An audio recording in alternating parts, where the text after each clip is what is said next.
Hi everyone, Vegas Film Critic here, Jeffrey K. Howard here to review Shaft 2019, starring Samuel L. Jackson, Regina Hall, Jessie, Usher Jr., Richard Roundtree, and directed by Tim Story. I'm a big blaxploitation fan of that genre, and Richard Roundtree, I just absolutely adore him. The original Shaft, his first movie, incredible, breaking down barriers, you know, not only for giving an identity for African Americans and their own kind of genre, but also the detective movie and the action movie. It was just quintessential early 70s filmmaking that identified the whole decade. And I was proud enough to be in a movie with Richard Roundtree back in 1986. It was called Jocks, and they were shooting it here in Las Vegas. I was an extra, you know, right out of high school, and I spent a week or two as they were making this movie. And there's a scene in the movie, it's in the garage, I have it on VHS, where he walks by, or I walk by, and he's scolding one of the tennis players. It was like a tennis player movie. It was really weird. It was called Jocks. Anyway, so there's been different incarnations of Shaft, you know, with John Singleton directing one, and Samuel Jackson just really owns the character. In this movie, we have 3 generations of Shaft. The movie opens where Regina Hall and him are having an argument. She doesn't want this kind of life anymore. They have a small baby, and she ends up leaving him. And in the opening credits, we see this montage of Shaft Jr. growing up and becoming nothing like his father. He goes to MIT. He works as a data analyst for the CIA, for the FBI, and so he is completely white bread. He is just nerdy to the core. And tragedy happens. One of his military buddies has an accidental overdose, but he suspects foul play.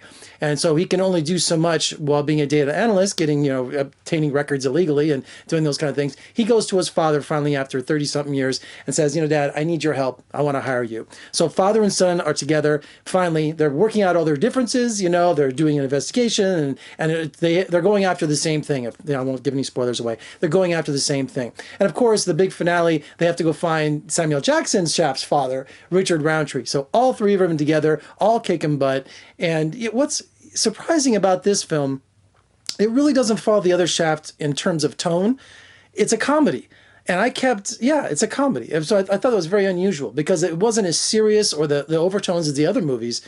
And it reminded me, I swear to God, of Beverly Hills Cop. The pacing, the humor, the simplistic plot with, you know, hey, we got to get the drug dealer that hurt my friend. And oh my gosh, it moved like Beverly Hills Cop. You know, I don't know if Tim Story watched that movie 100 times before he shot Shaft, but it sure felt like that. It didn't feel like a Shaft movie. It just felt like a comedy action farce with Samuel Jackson.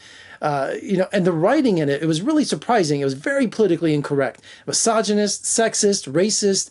I was just really shocked. It really earned that R rating, and especially the sexism in it. I mean, there was you know, remember the blank wagon from Kill Bill? Well, they said that word about 100 times in every kind of context you could think of. Was the audience loving it? They were eating it up. I was laughing all the way through it, but I was laughing at a different version of Shaft. Right? It wasn't the serious kind of cop Shaft that I was used to. It was the Eddie Murphy Beverly Hills Cop comedy. You know, does that make sense? So while I really enjoyed Shaft for what it was, this version of it, it wasn't classic Shaft. So I was really confused what I was watching, you know, but I got sucked up into it because I love Samuel Jackson, you know, and Richard Roundtree I just idolize that guy. And, you know, Regina Hall was really funny in it too. And it had some great action and great dialogue. But again, it just didn't feel like a classic Shaft movie. They just did something completely different. And I think the audiences are going to love it. All right, so for more reviews and interviews, just surf on over to my website, vegasfilmcritic.com. Check me out on social media, Facebook, Twitter, Instagram. And if you're watching on YouTube, which you should be, make sure you subscribe, comment below, and give me a thumbs up. What did you think of this new Shaft? Am I right? Did it seem like Beverly Hills Cop? Was that a good thing or a bad thing? You tell me. I'm Jeffrey K. Howard in Las Vegas. Thank you for joining me. I'll see you next time.